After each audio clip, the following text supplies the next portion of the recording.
Sa video na ito ay pag-uusapan po natin ang isang bagong sistema na inilaunch ng Shiba Inu team. At ito po ang tinatawag nilang Karma Reputation System na ngayon ay live na po sa Shibarium Test Network na Papinet. Pero ano nga ba ang ibig sabihin ng sistemang ito? Paano po ito makakatulong sa atin bilang mga crypto traders at investors ni SHIB? At ano po ang epekto nito sa ecosystem ni Shiba Inu? Kaya ayan po ang siyang ating pag-uusapan sa video na ito. Pero bago po tayo magpatuloy ay pakibasa na lamang po ang disclaimer dito sa ibaba ng ating screen. Yan, ano nga ba ang Shiba Inu Karma Reputation System na ito?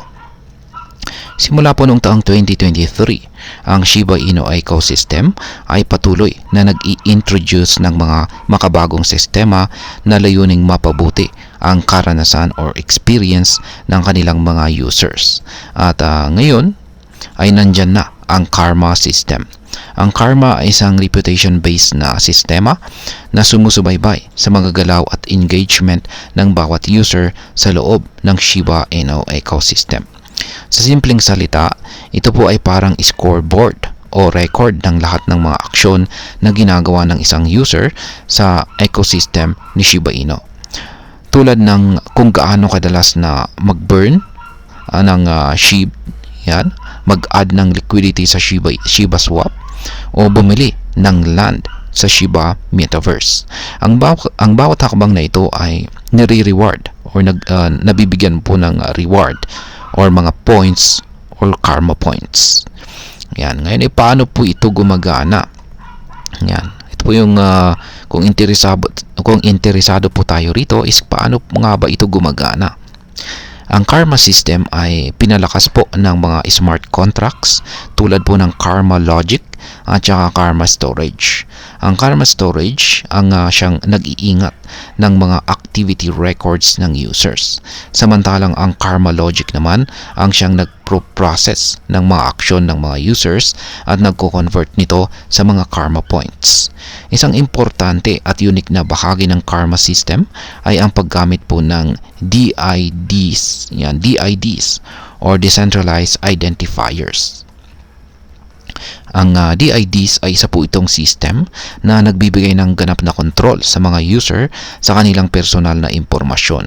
Ibig sabihin ay hindi mo na kailangang mag-alala na ang iyong data ay malalantad sa ibang tao. Ang tanging may kontrol lamang nito ay tanging ikaw lamang. Ngayon ay ano po ang mga paboritong aksyon na binibigyan ng karma points? Yan. Paano nga ba nakakakuha ng mga karma points? Ayon po kay The Dark SHIB, isang kilalang influencer ng Shiba Inu, ang system ay nagre-reward po sa bawat aksyon na ginagawa mo sa ecosystem. Halimbawa ay nag-burn ka ng SHIB, makakakuha ka ng 1,500 na karma points. Kapag naglagay ka naman ng liquidity na higit sa $1,500 sa Shiba Swap, mayroon kang karagdagang 1,500 na karma points. Kung bumili ka naman ng land, yan, sa SHIB Metaverse, makakakuha ka naman ng 1,000 points. Yan, bukod dito, may iba pang mga activities na nire-reward or nakakakuha ng karma points. At yan, 500 points para po sa staking. Ayan, 200 points naman para sa pagdagdag ng SHIB leash liquidities kay Shiba Swap.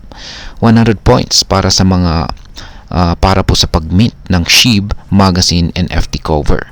At saka 32 points para sa bridging assets kay Shibarium. Yan, ang bawat aksyon ay may particular na halaga ng points na ibinibigay at ito po ay nakabase sa impact o halaga ng ginawa mong aksyon. Sa ganitong paraan ay natutulungan ng Karma system ang Shiba Inu na gawing mas active at mas nakikinabang ang kanilang community. Ngayon ay paano po binibilang ang karma points? Ayan, kapag ang isang user ay gumawa ng action tulad ng pag-swap ng SHIB sa Shiba Swap, isang off-chain service ang magmo-monitor at magbibigay po ng notification kay Karma Logic. Pagkatapos nito ay kinakalculate ang mga points batay po sa ginawa mong aksyon at ipapaalam ito kay Karma Storage. ang Karma Storage naman ang siyang nagtatala or nagre-record ng iyong kabuuang Karma Points. Ayan. Ngayon ay ano po ang maaaring magbago pag na-launch na ang Karma sa Shibarium mainnet. Kasi isa ngayon is nasa testnet pa lamang ito. Yan, sa kasalukuyan ang Karma system ay live na po sa testnet or test network ng Shibarium. At yan po yung tinatawag na PAPINet. Ngunit inaasahan na mas maraming pagbabago ang mangyayari pagdating ng mainnet launch nito.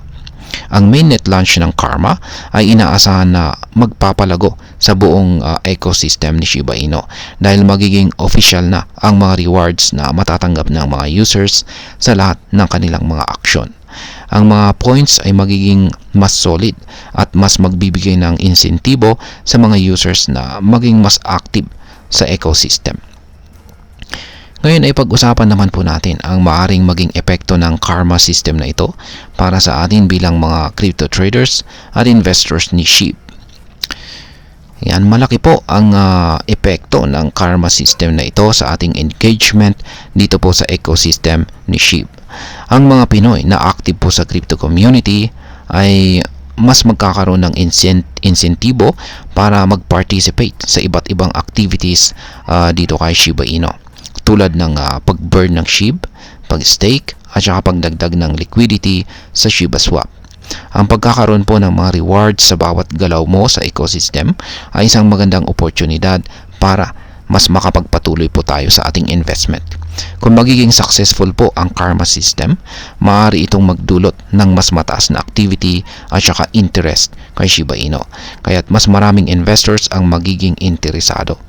Isa rin itong paraan para mapalago ang halaga or presyo ni SHIB at mas mapalakas ang community engagement. Kung ikaw po ay isang trader o investor dito sa Pilipinas, ito po ay isang magandang pagkakataon upang mapalago natin ang ating portfolio sa pamamagitan po ng pagiging aktibo sa mga project ni Shiba Inu. At ayan, bilang panghuli ay ano naman ang aking masasabi tungkol dito. Ang aking opinion po rito ay ang Karma reputation system na ito ay isang magandang hakbang para sa ecosystem ni Shiba Inu. Hindi lang ito magpapalakas sa community engagement, kundi magbibigay rin po ito ng insentibo para sa mga user na maging mas aktibo sa paggamit ng Shiba Inu products at saka services.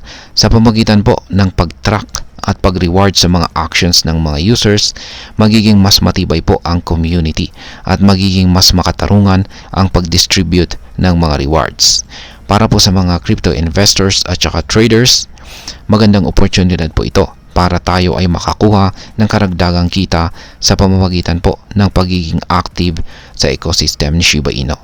Kung ikaw po ay may SHIB at kung nagpaplano ka po na pumasok dito sa mundo ng crypto, maaaring isang magandang pagkakataon po ang Karma Points bilang isang uri ng passive income. Ayan. Sa kabuuan, ang Karma reputation system ay isang innovative na hakbang mula sa Shiba Inu team na nagbibigay po ng halaga sa bawat aksyon ng user sa kanilang ecosystem. Kaya para sa atin, ito po ay isang magandang pagkakataon upang mas mapalago ang ating investment dito sa ecosystem ni Shiba Inu. Kaya kung ikaw po ay isang fan ni Shiba Inu, dapat po nating subukan ang Karma system na ito at maging bahagi ng paglago ng kanyang ecosystem. At ayan, hanggang dito na lamang po tayo sa video na ito mga ka-crypto. Marami pong salamat sa panunood. Ingat po tayo lagi at God bless po sa ating lahat.